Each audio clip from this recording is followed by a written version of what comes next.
भारत, बुद्ध मन पर काम करते हैं।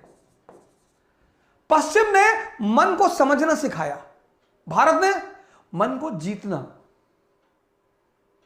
कबीर बहुत नाराज है मन पे।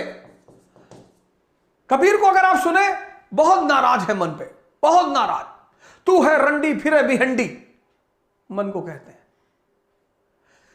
रविदास बड़े मृदभाषी हैं।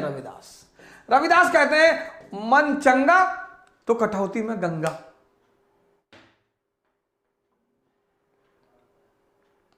क्योंकि मन आपको दिशा देता है। मन, रविदास कहते हैं मन चंगा तो कटौती में गंगा। इस कहावत की पैदाइश एक कहानी जुड़ी हुई इस कहावत से। रविदास चमार थे जात के, जूता उता सुलते थे, जागृत आदमी थे। एक बार उनके गांव के एक पंडित जी गंगा जी नहाने जा रहे थे।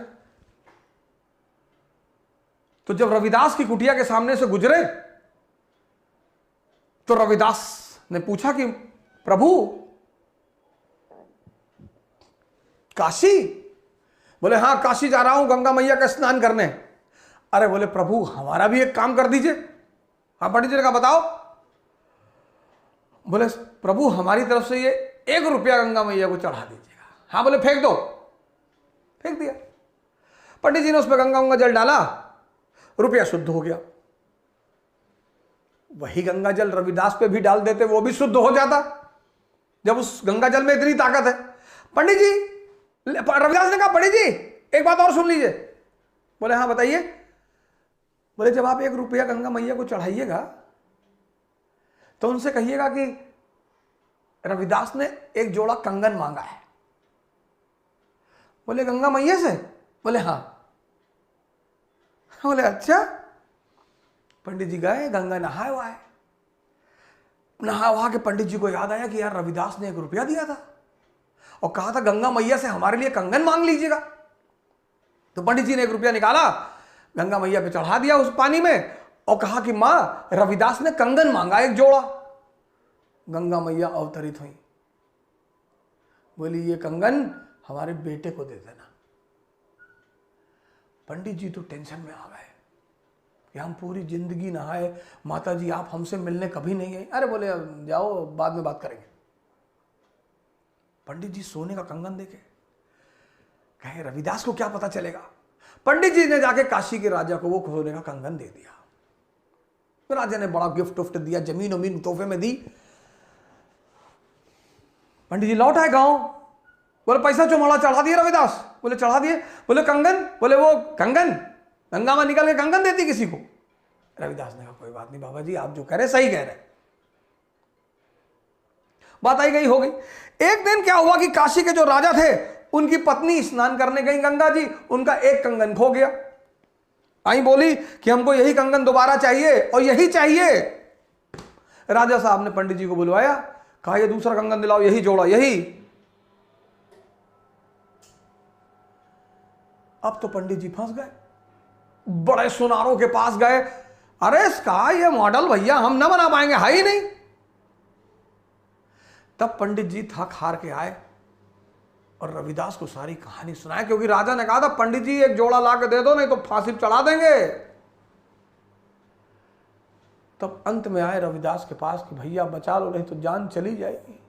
कंगन दिया था मां ने और पूरी कहानी उन्होंने सुनाया।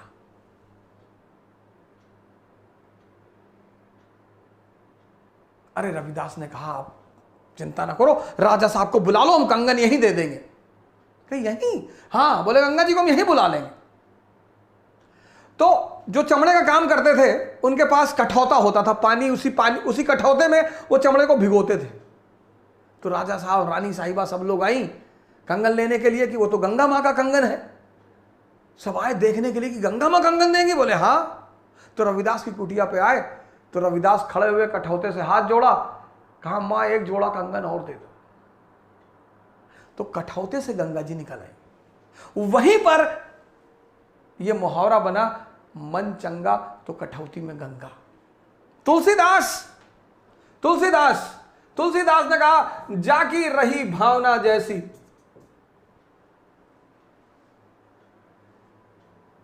हम पश्चिम से बहुत आगे हैं सर। यही डर है पश्चिम को, इसी से डर है, इसी से, क्योंकि जिसने अपने मन को जान लिया वो महान बन सकता है बिल्कुल, लेकिन जीत लिया वो भगवान बन जाएगा। भारत बहुत आगे है पश्चिम से। पश्चिम को पता है कि इस धारा को तोड़ दो, इस धारा को। बुद्ध कहते हैं विपासना, स्वयं को देखना।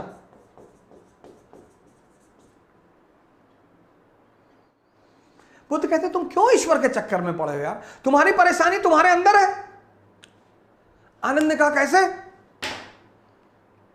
कहा अपनी बीवी से परेशान हो ना? बोले हाँ। बोले क्यों परेशान हो? बोले औरतें परेशान करती। बोले बिल्कुल कभी नहीं करती। कौन बोला औरतें परेशान करती?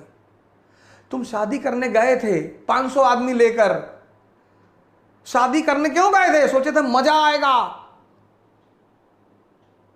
एक ही बात सोचे कि मजा। शादी मतलब जिम्मेदारी, इसलिए शादी के साथ एक शब्द जुड़ा है हनीमून। हनी सन नहीं जोड़ा, मून। 4 दिन चमकेगा फिर अंधेरा, इसलिए जब शादी होती किसी की तो उसे हनीमून पे भेजते कि भैया 4 दिन, फिर लौट आना, काम धंधा है, परिवार है। विवाह एक जिम्मेदारी है। सूरज हमेशा चमकता है, तो उन्होंने हनी सन नहीं कहा। प्रेम में कोई हनीमून पे नहीं जाता, क्योंकि प्रेम में जिम्मेदारी नहीं है। ये देखिए, ये पश्चिम बड़े बड़े साइंटिस्ट पैदा किए उसने, मन पे काम किया उसने, मन को समझा। Sigmund Freud, basic instinct, psychoanalysis. पश्चिम को एकदम पढ़िए सर, पश्चिम के पास तो एक से एक विचारक है। तो आपने क्या किया? ये देखिए, पश्चिम ने मन को समझना सिखाया। ज्यादा साइकोलॉजी पढ़ के कभी कभी लोग पागल हो जाते हैं, ज्यादा समझ जाते हैं। भारत ने मन को जीतना सिखाया। देखिए सारे संतों की धारा,